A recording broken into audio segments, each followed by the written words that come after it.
down. We the talk around town. Alex threw the ball to Smokey for a touchdown. It's fourth down and you don't really want no more. We've been winning from the door. You should check the scoreboard. Check the scoreboard. Welcome back to another episode of the Scoreboard. We are in the USFL. We are in week 9. So final before the playoffs, final push before the playoffs. Playoff picture has a chance of becoming pretty clear this week, depending on how the games go. With Smokey, how are you doing? Oh, I'm good. I am better than the New Jersey General fans right now, because the Generals have taken this downward spiral, this nosedive, and they are absolutely, in my opinion, the worst team in the USFL right now, which they still have a chance to make the playoffs. That's the crazy thing about it. As bad as they are, as bad as they've been for the past 5 or 6 weeks, they've been really terrible. They still have a chance. I think every team in the USFL has a chance right now to lose and to make the playoffs. So it's going to be interesting over these next 2 weeks. Yeah, how often does that ever happen? That 2 weeks before season end, every single team is in playoff contention. We didn't have that in the XFL either. No. That's crazy. Yeah, because the Vipers were out by then. Yeah, a team that is 2-6, or 2 teams that are 2-6 are in the run for the playoffs. Yeah, absolutely. Don't know what that says about the division. Yeah. I think in the North it's going to be like, this is decision week, right? In the North, for sure. Yeah, and you know what? I almost said I'm better than the entire North division because they all got beaten last week. But I think we'll see, getting through some of these games and into the power rankings later, that maybe it's not all doom and gloom for the entire North, but we'll see how it plays out. 2 teams will make the playoffs. I guess that's a good piece of news for the North. Yeah, true. How are our prediction standings going into the final 2 weeks of the regular season? It was a wonderful week last week. As a matter of fact, we agreed on every single pick, and we got every single pick correct. So we added 4 more picks to our scores, bringing our totals to 24 for me and 26 for you. We need to hit 30 by the end of the season, the regular season. So I think we can do it. I mean, it's very, very doable. I'm going to have to try. That's 50% of the last 2 weeks now. Yeah. 4 out of 8 for 75% overall, which I think, I'm not sure about, but I think that would be our best season ever. Throughout all leagues, I'm pretty sure. It may be. I have all the records right down here. But you gotta crunch that. I don't think we've ever made 75%. Yeah, maybe not. That'll be outstanding. We can do that. I know in the XFL we didn't do it. Yeah, not quite. And you need 6 more, is that correct? Yeah, I do. Yes, I need 6 more. You need 4 more. Okay, 6 out of 8, 4 out of 8. Mm-hmm. Let's try our best to do it. Yeah. So you have to make a couple of disagreements, I guess, as well. Yeah. Going into week 9. Yep. Yeah, and I'm wondering if there's anything on this slate that you're going to disagree with me with. Some of these are close. Yeah, somewhat. Yeah, I can see a couple of them are real close, but then 1 or 2 of them are pretty obvious, I think. I think looking at the odds that are given, none of them are really favored by more than a field goal. So a lot of these are all really close games. Oh, wow. Yeah. Maybe you might disagree with it, maybe, but... Well, it makes sense, though, because close. Look at all these games lately have been 1-score games. I think at least the past 2 to 3 weeks, right, have been 1-score games. Yeah. Yeah, exactly. Yeah. It's all been close. Last week, every single game was really close. Yeah. The Memphis game was technically a 2-score game, but other than that, they're all close. Yeah. Absolutely. Let's start with the North then, and one of the playoff deciding games. This could be a playoff clincher and a playoff eliminator at the same time. Panthers at the Maulers. Yeah, and I don't have a lot of hopes for the Panthers. Jordan Love, if there's anything I can say for him in the positive, is that he's very predictable. He seems to be the exact same player every single week now, which is not great, but it's not bad. Mediocre, I guess. And you know what you're getting with him. I went 22 for 32, which is not horrible last week, 221 yards, 2 touchdowns, 1 interception. That's the problem. If he could clean up that interception, as close as this team is to actually winning games, but hardly ever winning. If he cleaned up that interception, I think we got some wins coming in. Reggie Corbin, the running game is not that strong, and I don't think the running game is actually bad, in my opinion. I think it's just that they've been trailing in so many games that they're having to throw the ball so much, and you ended up getting guys like Trey Quinn and Joe Walker and Marcus Ball, the tight end. These guys are getting a lot of work because they have to throw the ball to catch up. Over on the other side, the Maulers' defense is amazing right now. They're not winning because the offense is just not firing like it should, but the defense is really good. If they could get that offensive line in shape and get Trey Williams out there completing some more passes, because he's not taking a lot of shots downfield. They're trying to run a decent bit. They're actually spreading the runs around. Madre London is the best running back on this team, but guys like Garrett Groshek and Troy Williams, the quarterback, is getting more carries than Madre London. I don't know why that is. I feel like if you turn Madre London loose, you could actually get a lot more production out of it, but maybe they're just trying to save him for some reason. I don't know. I feel like the Maulers are a better team than the Panthers right now, and if for nothing else, that defense could win this game for them. I will take the Maulers at home.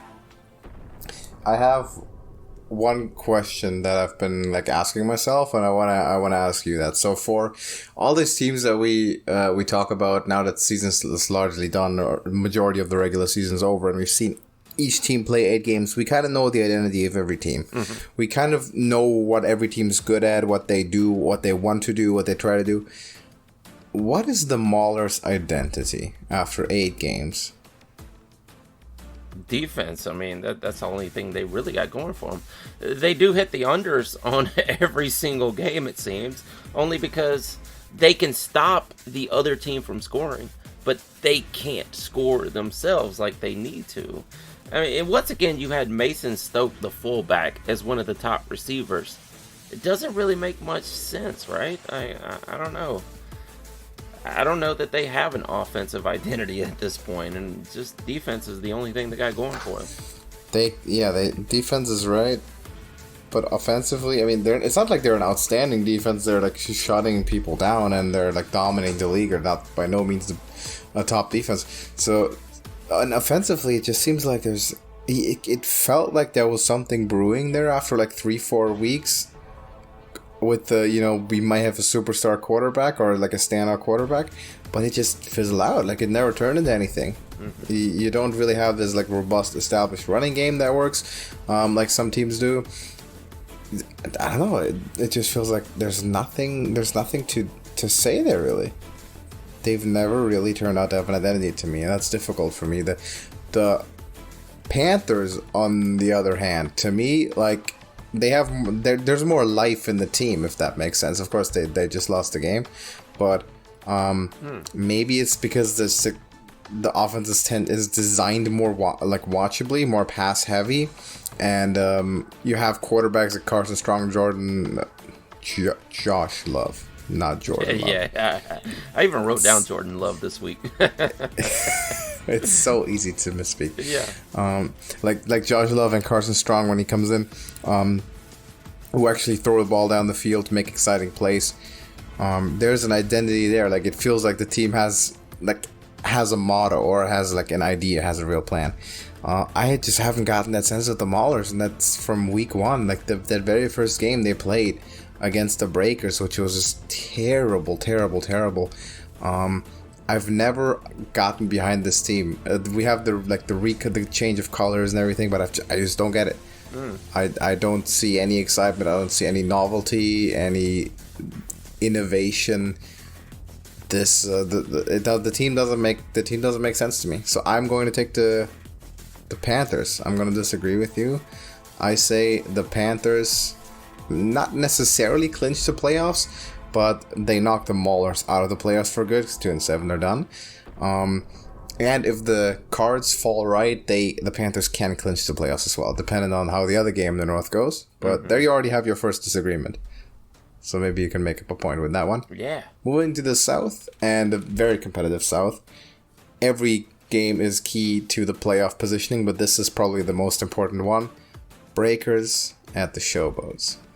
Yeah, and speaking of identities, I do think the Breakers have somewhat of an identity. John DeFilippo definitely runs the offense in his own unique style, but I don't know if this team is elite or if they're just mediocre, because they seem to flip-flop from week to week. One thing I will say is that they're getting the run game and the passing game more balanced. Wes Hills was getting all of the work at the beginning of the season. Now we're seeing Johnny Dixon and the tight end Sage Surratt get much more work, and they're not just killing Wes Hills out there, but Wes Hills is still getting a good bit of work. Let's see, what can I say? Cole Kelly. I want this guy to go through like the Josh Allen transformation, because he kind of does look like a poor man's Josh Allen, like you said, but in his first season or two in the NFL, when he didn't quite have it figured out and he still needed a little work. But other than that, Todd Haley has this team. The run game is on fire. Kareth White has become a star running back in the league, which no one expected.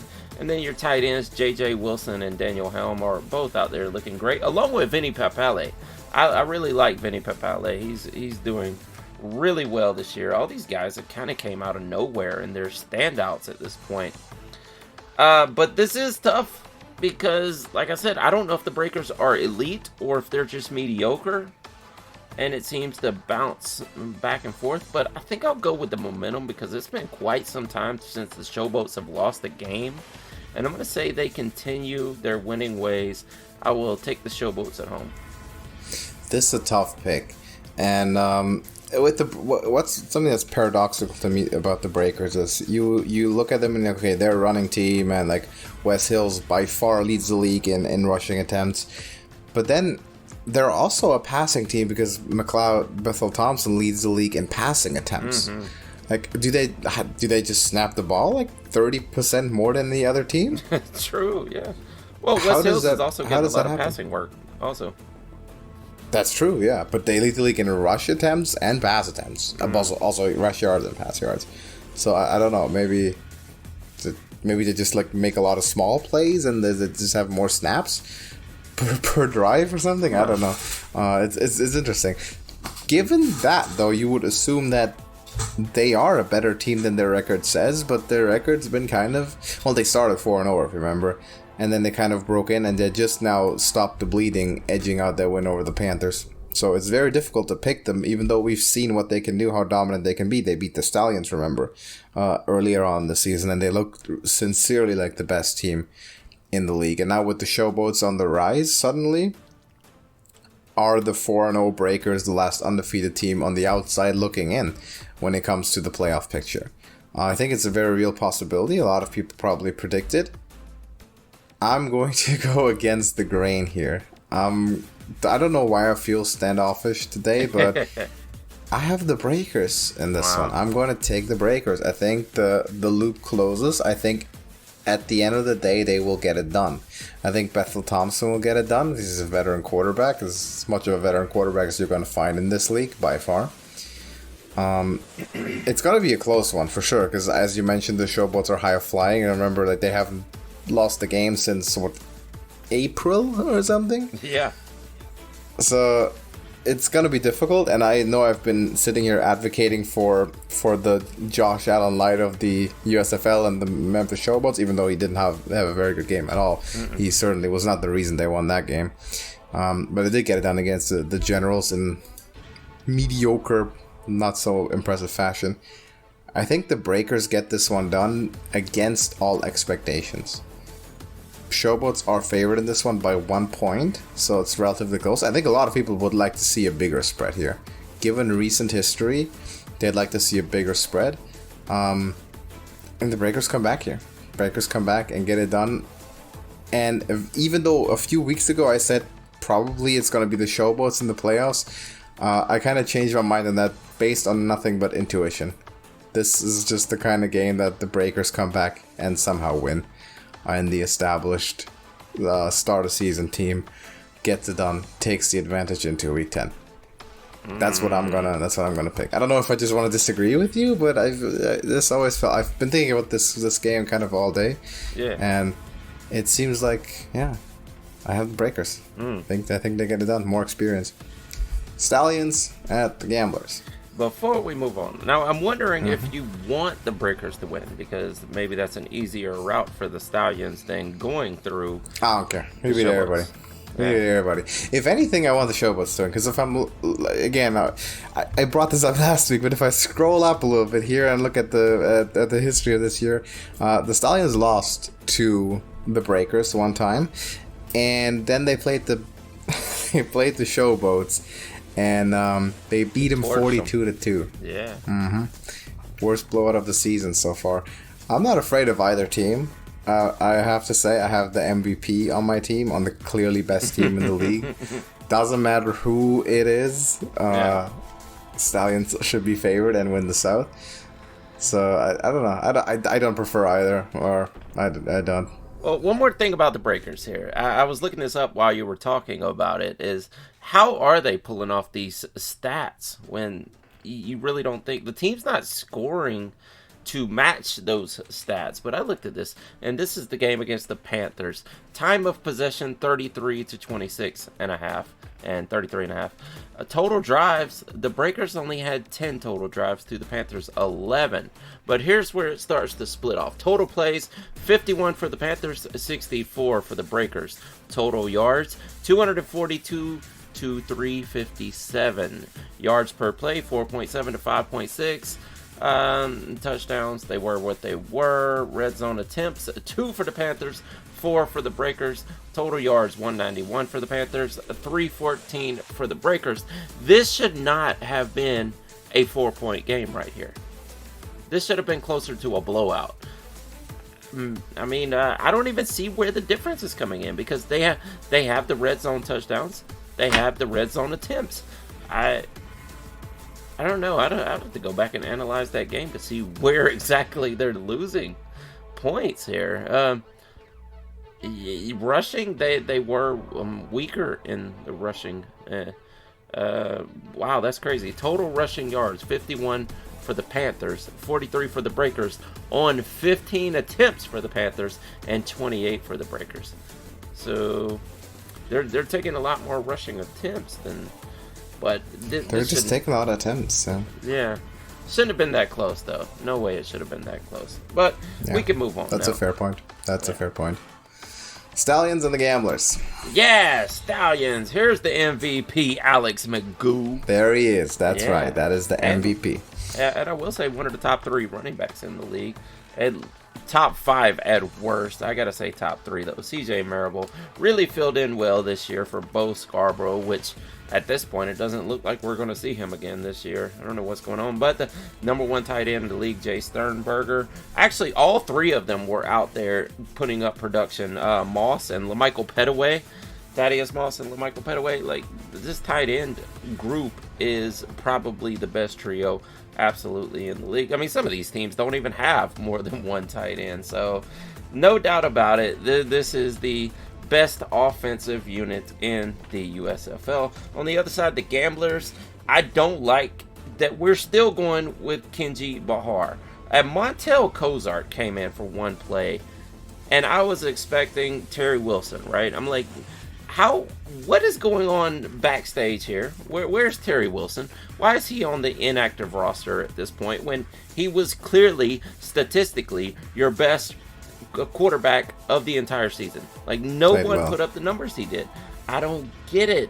But Josh Peterson, the tight end, son of the coach Peterson, he's doing pretty well, but he's not getting outstanding numbers. This wasn't a great game. I expected them to bounce back here and put up a much better blowout is what it should have been. 20-19 over the Maulers. We've talked about the Maulers' issues. The Gamblers should have shut them down, and they didn't, and it was so close. And at one point, the Maulers should have won that game if it wasn't for Blewett, actually, who blew it in the final kick there. I don't know. I'm losing faith in the Gamblers, I think. Mark Thompson is great. I don't believe in Kenji Bahar. I wish they would bring back Touchdown Terry and throw him out there, but it doesn't seem like they're going to. The Stallions will win this one fairly easily. I can agree with your conclusion, 100%. What does it say about a team when CJ Marable is a top 5 runner in the league and he's the second best runner on his own team? Yeah. Are you saying behind Magoo? Yeah. Yeah. Yeah. I mean, Alex Magoo leads the league in passing touchdowns, and I think he's still third in rushing touchdowns. Yes, he is. Wow. Still to this day. There's only Wes Hills in front of him. Obviously, Thompson is like scoring 2 touchdowns a game, but yeah, he's a great runner. I didn't know he had that in him, by the way. I knew he was a passer, and he was a good pocket passer. I knew that before last season. I did not know he was this kind of a dual threat, which is going to earn him MVP honors, as it should. And I'm close to spelling the whole name, by the way, with good adjectives. I'm getting there. Give me 2 more weeks and I'll have it. M for MVP and so forth. Yeah, the Stallions are going to win the game. Gamblers, unimpressive win. I think if the Gamblers lose and it's a matter of 1 point, like flip 1 point, no one even debates this. Could the Gamblers not come back and upset the Stallions? No one would even think about that, and the spread would probably be 7 or 8 points. Now the spread is 3.5, which is the biggest of the week. And given that it's technically a home game for the Gamblers, I guess that's still almost a full touchdown. In terms of team quality that they're giving them on a neutral field, it is technically a neutral field in some sense because they're not playing in Houston. Stallions should go in and win. Clinch the playoffs? Gotta be, yeah, right? Stallions clinch the playoffs because the Showboats and Breakers can't both win. Mm-hmm. So if the Stallions win, they clinch for sure. Yeah, which I believe is going to happen. And everything is right again, and even the most fierce critics have to admit that they are the best team in the USFL. Wink, wink. Let's see what happens with the power rankings later. Yeah. Stars at the Generals. You know what? I was prepared to, after last week, I was like, yeah, I knew the Stallions were going to win. I picked the Stallions. And I thought I would come back here this week and be like, okay, the Stars are probably going to make the playoffs, but they don't have a chance here. But after this game, I actually feel better about the Stars. I do, because they went against the champions in a rematch from the championship last year and put up a dang good game. They really did. Case Cookus is actually looking slightly better. I'm not going to say it's an extreme improvement. That offensive line is still bad, but Cookus is learning to work around it, in my opinion. He's getting better throughout the season. If he could, another guy that needs to clean up that 1 interception a game, and we would be in a much better position. But I'm not going to hate 265 yards, 20 for 32. It's much better than we have been seeing. And I still think the Stars are the best team in the division. But on the other side, I want to say one more thing about the Stars, is that we are missing our running back. And Dexter Williams actually looked pretty good in his place, but I would much rather have Matt Colburn back. He's on the injured reserve at this point in time. Hopefully he gets back, because I feel like Matt Colburn gives us a better chance to win. But Dexter Williams wasn't bad, so he's the only active running back left on the roster, so not much choice there. Hopefully he doesn't get injured at this point. On the other side, the Generals, like I've been saying, all show that they're just bad. They're the worst team in the league now. There's no doubt about it. Kyle Lauletta was horrible. I think Dakota Prokop was actually better. He has absolutely no arm. The guy can't complete a pass over 10 yards, but he is a true dual threat, which is much more than Kyle Lauletta was offering, because all he was offering was interceptions and bad times. Alonzo Moore did what he did. He's okay. Under Prokop, he's not going to catch a lot, and they're going to be short passes. He's throwing a lot to the tight ends and running backs, because that's all the arm that he has. So Wes Saxton, Braden Bowman, Darius Victor is going to be the star if Prokop keeps playing, because that's, like I said, that's all he's got. He can't throw more than 10 yards. So the Generals are just bad. I expect my Stars to go and take this one easily over the Generals. I will agree with you. I will also take the Stars. It should be a routine win, and also playoff clincher? Question mark? I think so. It'll be close. Yeah, it'll be a clincher as well, because they win, they're 5-4. Either if the Panthers win, then the playoff picture is set. If the Panthers don't win, the Stars still can't be toppled from number one. Even in fact, can they now?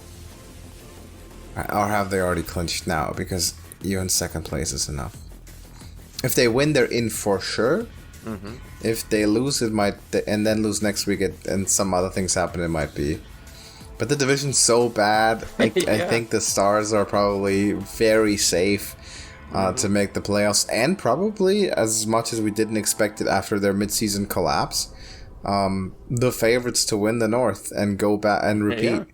Which, who would have expected that? So I guess the odds-on favorite for the championship game is again Stallion Stars. Yeah. Oh yeah, I seriously saw that, and we may have talked about this last year. There's never been a USFL championship that did not involve the Stars. So, looks like that there's a really good chance that's going to happen again this year. Keeps going. So, are you going to claim a dynasty if that happens again? Yeah, of course. Like this is the Braves, the Atlanta Braves of the USFL here. Like they're not going to win. They're not going to win all the championships, of course. There's the Buffalo Bills under. Oh, speaking of Jim Kelly, he actually, Jim Kelly. He played for. What did he play for? The Gamblers, right? Yeah, I think so. I think so. I think he's like. Wait, was it the all who did he USFL? Yeah, it was the Gamblers. Yeah, it was the Gamblers. That was that offense, like Jim Kelly with Herschel Walker. That was the USFL at the time. And Mouse Davis, head coach. Yeah. Yeah, exactly. But yeah, so the Stars are the Buffalo Bills of this league, obviously. And maybe they'll win one eventually. Hey, the Braves finally won one in the 90s, so maybe it'll happen. Yeah, like right now it looks good. Didn't expect it, but it is looking good. So I will also take the Stars. I say they get it done. And they kind of have to. I mean, this is silver platter territory here, right? You get to play the Generals on a 5-game losing streak to go clinch the playoffs. And then maybe we see both the Stars and the Stallions rest starters as early as next week. Possibly. Getting ready for the playoffs. If they both win, they will be in. That just made me think of something. The Gamblers have quarterback issues. I mean, maybe Curtis Johnson just likes Kenji Bahar. But Chad Kelly, who is the nephew of Jim Kelly, the former greatest player ever in the USFL, he had to be available, right? Yeah. I got to look this up. Where is Chad Kelly? I don't know if we can make him the greatest USFL player. You don't think Jim Kelly was not the greatest? I don't know, man. You're trying to argue Magoo? No, I'm arguing Steve Young. Oh. I'm not giving it to... No. Oh, I mean... He was great, though. He won, like, all USFL, like, the all MVP or whatever. Okay. You mean player in the US... Okay, yeah. The best player in the USFL. Yeah.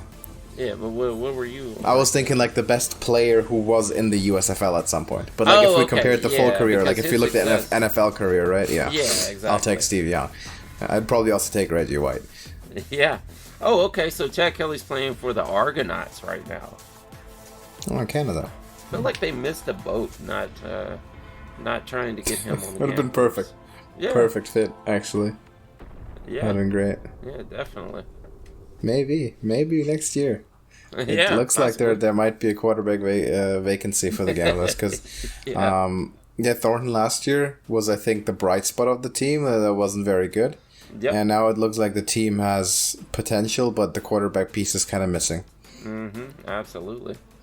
So that is possible. Let's do power rankings. All right. Let's look at power rankings here. Yeah, I can't wait to get to RJ Young's power rankings. Oh, I can't wait either. I'll start with mine right here. I've got the Generals in last place. I think that's the consensus. I don't know that anyone can actually argue that. I have actually followed it up with the Panthers at number 7 because I do believe the Maulers and that defense is better at that point. But we will see after this week if that's going to change unless the Maulers do win. But number 5, I'm sticking with the Stars there right now. Some people are starting to boost the Stars up because they don't believe in some of the more winning teams of the North, but I can't do it just because the numbers are what they are, and the South totally won every single game over the North this past week. Gamblers at number 4. Like I said, I'm losing faith in them. I'm losing faith in Kenji Bahar. Not that I ever had any. Breakers at number 3 because I think the Showboats are better than the Breakers. And we will see about that one this week. Also, keeping Showboats at number 2. Stallions at number 1. Who can argue with that? Nobody. I think. I hope. Sure, nobody can argue with that. But some people, nobody could argue with it last week, and they did. But I will quickly give my take.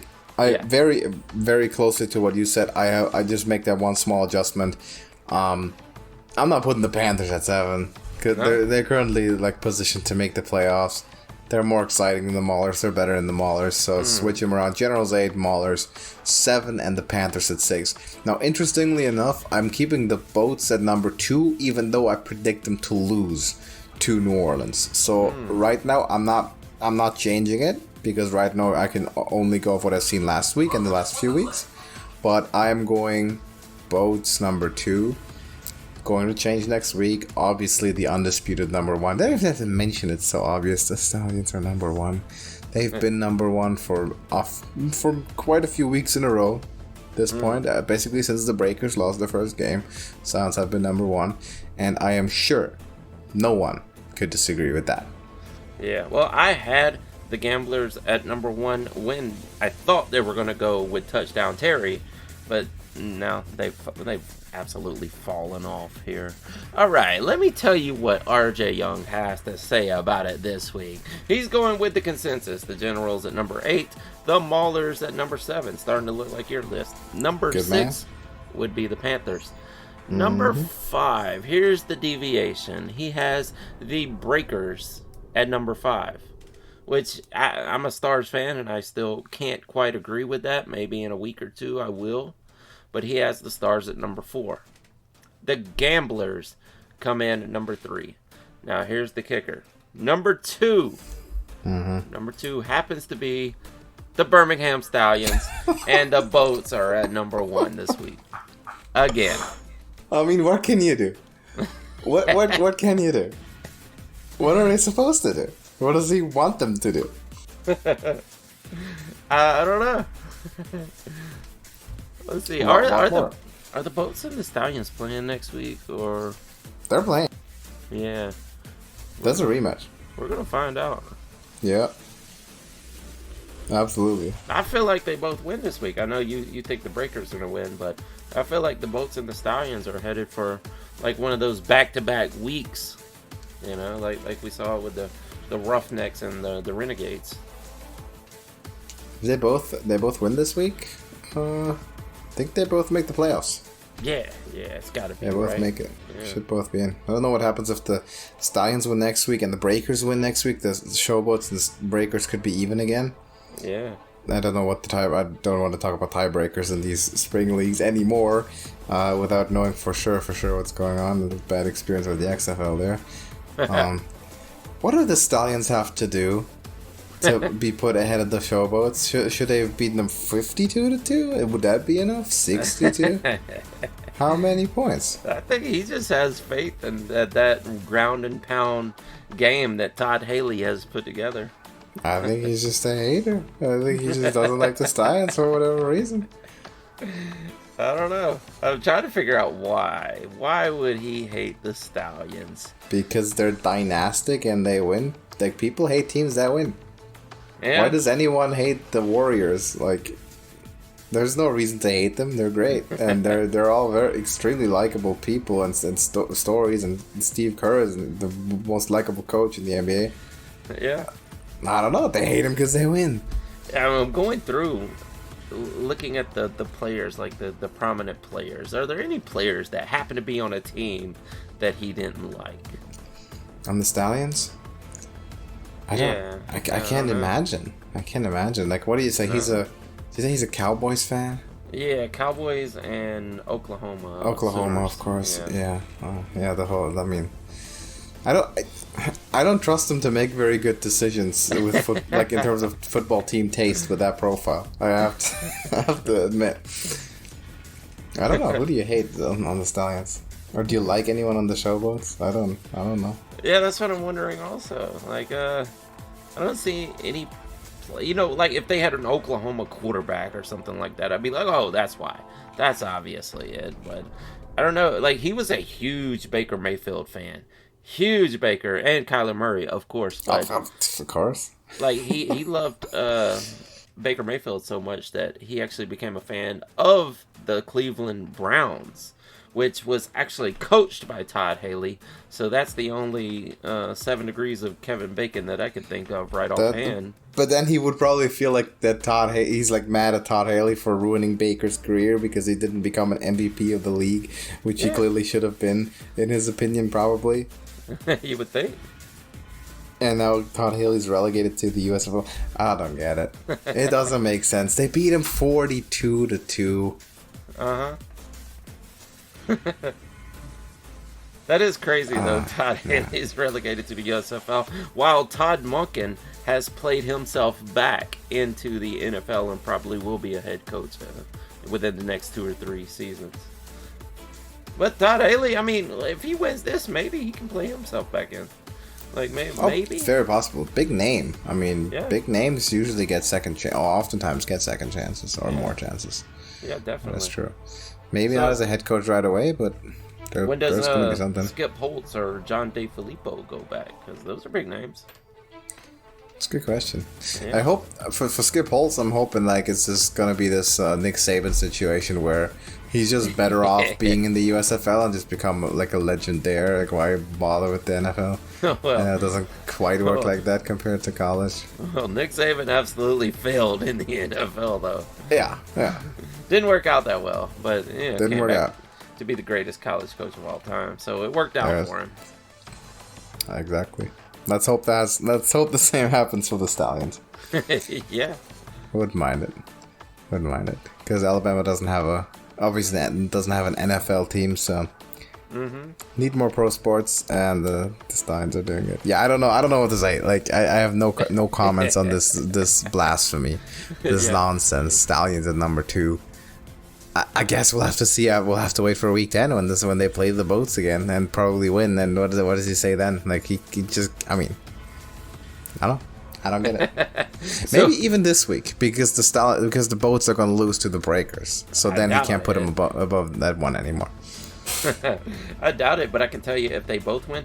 And you know what? If Terry Wilson was on here, I would have picked the Gamblers to beat the Stallions this week. So I can't hate too much on it. I definitely think the Showboats wins, but the Gamblers, the Stallions are going to win because the Gamblers are not great at the moment. They have the quarterback issues, but the Gamblers are not a quarterback away from being the Stallions. Yeah. No. Like I said, when I thought Terry Wilson was going to be their quarterback of the future, I had them at number 1. I think they were that good. But Kenji Bahar is bad. He's really bad. I don't know why Curtis Johnson is in love with Kenji Bahar, but either way, I mean, until you see it on the field, you can't really take the Stallions out of number 1. So I do agree with you there. I'll agree with that. They've done nothing but prove that they belong there again and again and again. Clear MVP of the league, best passer, best rushing quarterback, also great defense, maybe the best tight end, best record in the toughest division. I don't get it. I am going to assume that there's something he doesn't like about the Stallions. And anyone who doesn't put them at 1, there has to be something there because it just doesn't make sense. Yeah. Doesn't make sense given the history between the two teams earlier this season. But what can you do? We will wait until next week. Hopefully, maybe it'll become clear. So a lot of playoff decisions are on the line this week. It could all be clinched this week. It's possible. Most likely, we will have some excitement next week still, but not for sure. Either way, it's going to be good. Stallions can definitely clinch. Stars can clinch. Maybe, or hopefully for both of us, it happens so they can rest their starters and we can rest assured for a week. But we'll see. Do you have anything else to add for this week? No, I think that's it for this week. Then I will ask everybody to drop us a like. Let us know your predictions as well for all of these games. And power rankings, I guess, if you have any comments on the Stallions Showboats non-controversy.